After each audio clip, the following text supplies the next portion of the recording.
আসসালামু আলাইকুম প্রিয় দর্শক। আমার আজকের আয়োজনে রয়েছে চিংড়ি মাছের মালাই ভুনা। আশা করি রেসিপিটি আপনাদের সবার কাছে অনেক বেশি ভালো লাগবে। সম্পূর্ণ ঘরোয়া মশলা দিয়ে এবং খুবই সিম্পলভাবে আজকের এই মালাই চিংড়ি ভুনাটি করার চেষ্টা করেছি। তাহলে চলুন মূল রেসিপিতে চলে যাওয়া যায়। মালাই চিংড়ি ভুনা করার জন্য এখানে আমি নিয়েছি বড় সাইজের গলদা চিংড়ি। চিংড়ি মাছগুলো খুব সুন্দরভাবে কেটে ধুয়ে পরিষ্কার করে নিয়েছি। এখন নুন হলুদ দিয়ে এই মাছগুলো খুব সুন্দরভাবে মাখিয়ে নিব। চিংড়ি মাছগুলো যেহেতু আমি আগে ভেজে রান্না করব, তার জন্য মাছগুলো মেখে নিয়েছি নুন হলুদ দিয়ে। এখন চুলোতে একটি কড়াই বসিয়েছি। এতে পরিমাণ মতো তেল দিয়ে তেলে কিছুটা ময়দা দিয়ে দিচ্ছি, তার সাথে কিছুটা লবণ। এ করে চিংড়ি মাছগুলো যখন ফ্রাই করব তখন কিন্তু কড়াইটা লেগে যাবে না, এবং ফ্রাই করার পরে এই মাছগুলো অনেকটাই মুচমুচে থাকবে। এখন একটা একটা করে চিংড়ি মাছ এই তেলের মাধ্যমে দিয়ে দিচ্ছি। এখন এই মাছগুলোকে মিডিয়াম আঁচে ফ্রাই করে নিব। চিংড়ি মাছগুলোকে অনেক বেশি ভেজে নেব না, হালকা মিডিয়াম ভেজে মাছগুলো তুলে নেব। অনেক বেশি ভাজলে মাছের ভিতরে যে জুসি ভাবটা সেটা আর পাওয়া যাবে না। মাছগুলোর একবার যখন ভাজা হয়ে যাবে তখন আমি অপর পিঠও উল্টিয়ে দিব। একইভাবে সবগুলো মাছ ভেজে নেব। আর এই তো মাছগুলো ভাজা হয়ে গেছে। এখন এই মাছগুলো কড়াই থেকে তুলে নিচ্ছি। মোটামুটি মিডিয়ামভাবে মাছগুলো ভেজে নিয়েছি, কিন্তু মাছগুলো অনেকটাই মুচমুচে হয়েছে।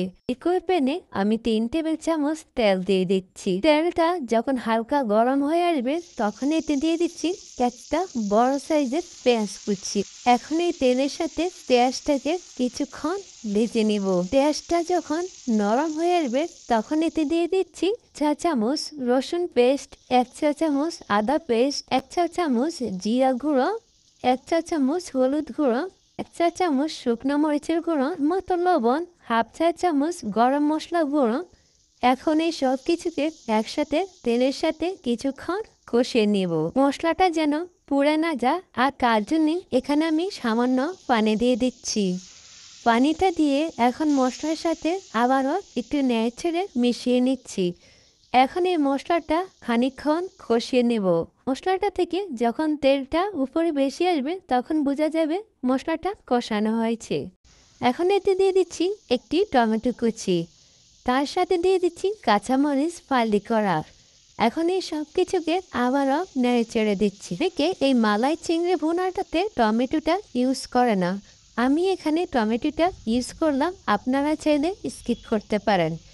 এখন এই টমেটোটা এই মশলার সাথে কষিয়ে একেবারে টমেটোটা গলিয়ে নেব। দেখতেই পাচ্ছেন আমি কিন্তু টমেটোটা একেবারে গলিয়ে নিয়েছি। এখন এই মশলার সাথে দিয়ে দিচ্ছি নারকেল বাটা।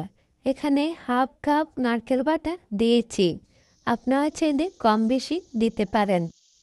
এখন আমি এই মশলার সাথে নারকেল বাটাটা খুব ভালোভাবে নেড়ে চেড়ে মিশিয়ে নিচ্ছি। এখন একটা ঢাকনা দিয়ে ডেকে এটাকে খানিকক্ষণ কষিয়ে নেব। কিছুক্ষণ কষানোর পরে আবারও ঢাকনাটা তুলে এটাকে নেড়ে ছেড়ে দিচ্ছি।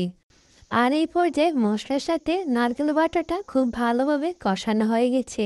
আর এখন এই কষানো মশলার সাথে দিয়ে দিচ্ছি এই যে রাখা চিংড়িগুলো। এখন এই চিংড়ি মাছগুলো মশলার সাথে খুব ভালোভাবে নেড়ে ছেড়ে মিশিয়ে একটা ঢাকনা দিয়ে ডেকে এটাকেও কষিয়ে নিব কিছুক্ষণ।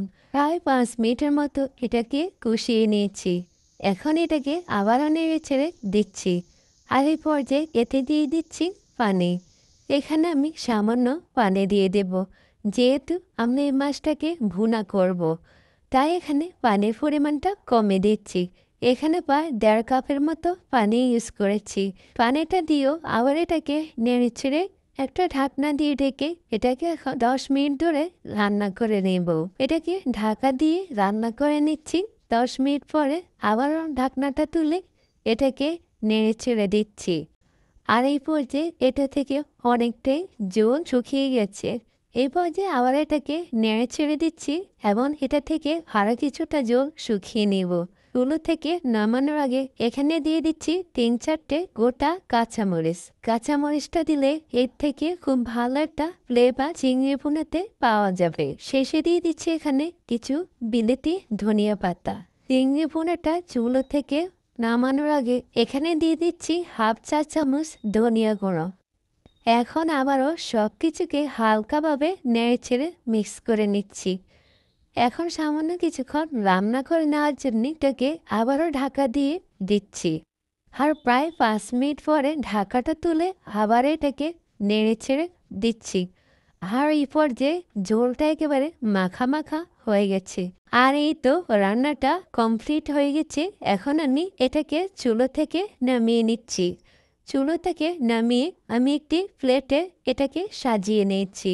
আজকের এই চিংড়ি মালাই ভুনাটা আমি একেবারে শুকনো শুকনো করে ভুনা করেছি। এটা খেতে এতটাই মজা যে আপনারা যদি বাসায় একবার ট্রাই না করেন তাহলে এর স্বাদ কখনো বুঝবেন। আজকের ভিডিওটি এই পর্যন্তই। সবাই অনেক বেশি ভালো থাকবেন, সুস্থ থাকবেন। আল্লাহ হাফেজ।